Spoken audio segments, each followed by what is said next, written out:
Senhor presidente, eu quero falar sobre a ameaça de extinção da filantropia nos ramos da educação e da saúde com o andamento da PEC da Previdência. E começo lembrando sobre o significado etimológico da palavra grega filantropia. Significa amor à humanidade. Na atualidade, significa o ato ou o propósito de dedicar-se a ações que acolhem o ser humano em suas carências ou necessidades. Portanto, são instituições que se identificam com o ato de assistir o ser humano nas áreas em que o Estado não o alcança, na saúde, assistência social e a educação. Portanto, num país de tantas desigualdades, a filantropia é muito importante e é indispensável. O termo filantropia no Brasil adquiriu um sentido técnico-jurídico específico. Refere-se a entidades sem fins lucrativos, que atuam na área da assistência social, que compreende saúde e educação, e a assistência social, estrito sensu, abrangência esta chancelada pela jurisprudência do Supremo Tribunal Federal.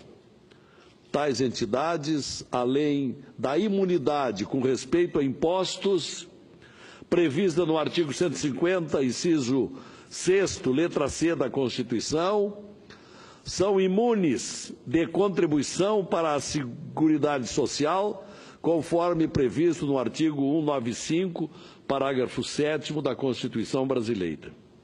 Duas observações importantes. Quando a Constituição de 88, no referido parágrafo 7 do seu artigo 195, menciona que as entidades beneficentes de assistência social são isentas, ele o faz sem precisão técnica, porque se trata, na realidade, de imunidades. Assim já o proclamou o Supremo Tribunal Federal.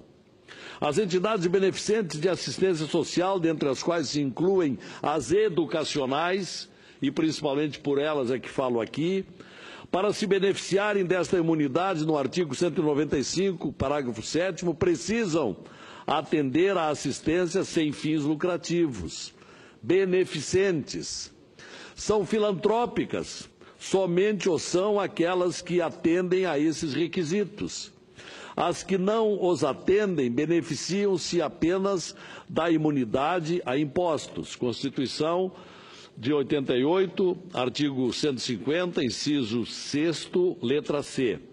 Mas não da imunidade da chamada quota patronal da contribuição previdenciária, artigo 195, parágrafo 7. A Constituição Cidadã de 98 consagrou, pois, o entendimento de que as entidades filantrópicas gozam de imunidade sem relação à contribuição previdenciária patronal, o PIS, COFINS, o CSLL. E por que isso? Porque tais entidades executam serviços, projetos e programas complementarmente ao Estado, suprindo inclusive a ausência total ou parcial do poder público no enfrentamento de demandas sociais. Não fosse esta atuação, as carências sociais seriam ainda maiores, porque o Estado sabidamente não tem condições de provê-las sozinho. Se a imunidade lhes for retirada, e agora é esta ameaça, seus serviços se tornarão custosos e de difícil acesso a boa parte da população. No Rio Grande do Sul, por exemplo, meu estado, de 100 mil alunos beneficiários de bolsas de estudo, de 100% ou 50%. No país, são 600 mil alunos. Além de outras ofertas no âmbito da saúde e assistência social. Não procede, pois, o argumento de que a educação não faz parte da Seguridade Social. Faz parte, sim, e muito relevante. Além do mais, as instituições precisam qualificar-se para alcançar o status de entidade filantrópica, através de uma entidade chamada SEBAS, Certificado de Entidade Beneficente de Assistência Social, prestando conta ao respectivo ministério a que está subordinado a educação, por exemplo, ao MEC, a assistência social ao MDS e a saúde ao MS. A legislação é rigorosa com as entidades e o descumprimento acarreta a pena de descredenciamento e, consequentemente, a perda do benefício. O que não dá para compreender é que agora o senhor relator da medida da Previdência queira desqualificar a educação e retirá-la da Seguridade Social, porque é exatamente lá que acolhem as crianças e jovens carentes e em proporção de bolsistas para cada 5 pagantes, selecionados a partir da carência, cujo controle é feito por comissão pública que analisa os documentos comprobatórios do grau de carência.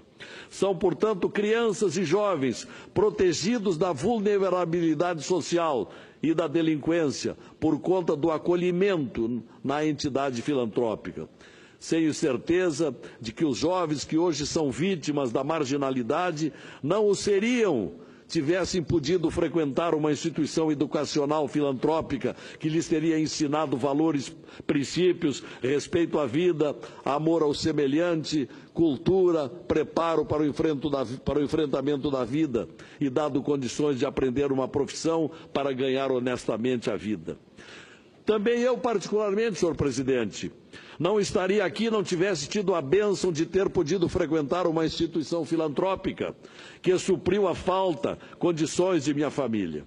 Como silenciar diante do propósito do relator da PEC 287, em sua equivocada pretensão de penalizar todas as instituições filantrópicas por conta de alegado desconhecimento de beneficiários de instituições filantrópicas de sua terra natal ou eventual desvio de conduta de outra. Se houve desvios, que sejam estas penalizadas, essas instituições, mas não se pode penalizar as demais que estão dentro da lei e cumprem religiosamente os compromissos decorrentes da condição de entidade filantrópica. Se alguma irregularidade existe na saúde, na educação, na assistência social filantrópicas, é porque a fiscalização não funciona corretamente. Não vou recorrer a números, porque são sobejamente conhecidos esses números, mas a questão é de justiça social, de que tanto precisa este Brasil problematizado. Há uma constatação da qual não se pode fugir.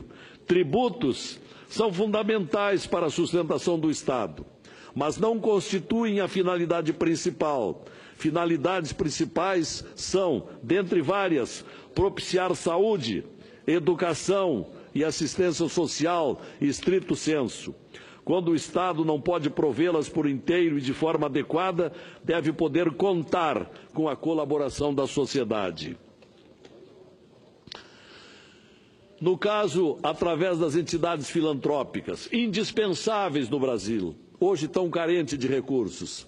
É justo, portanto, que tais entidades tenham a contrapartida da imunidade. Só faria sentido eliminar esta contrapartida, imunidades, se a perda de arrecadação fosse muito maior do que as vantagens, e aí um ponto importante, que a filantropia propicia ao Estado. E ainda assim, se o Estado se dispusesse a aplicar todo o acréscimo da arrecadação no custeio dos serviços prestados pelas entidades filantrópicas. Não é o caso.